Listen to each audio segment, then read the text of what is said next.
اهلا وسهلا بكم في فيديو جديد مع منجز. يلا بقى يا جماعه، محضر لكم كوليكشن جامد جدا، فتعالوا نشوفه مع بعض، ولازم تكونوا مشتركين عشان نشوف بقى الكوليكشن. فيلا نستعد باللايك الجامد ونشوف مفاجاه النهارده. ايه الجمال والروعه دي يا منجز؟ من بورش يا جماعه، ولاعه بورش. وطبعا الولاعات اللي بيكون عليها تصميم العربيات بتكون فيها حاجه كده تشبه العربيه او حاجه كده مخصصه للعربيه. فايه طبعا اللي مخصص هنا ده اللي هنعرفه لما نجرب مع بعض الولاعه دي. افتح الغطا كده، الغطا فتحته حكايه كده وبيفتح بسلاسه تامه، وطريقه الاشعال بتاعتها من الزرار دوت زي ما انتم شايفين.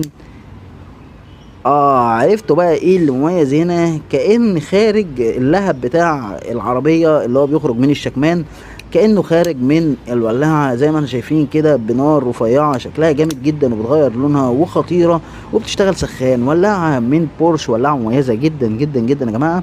ونشوف مع بعض طريقة الملو بتاعتها. من هنا كده نلاقي مكان الملو، وده مكان زيت الشعلة وتلال. عامل فيديو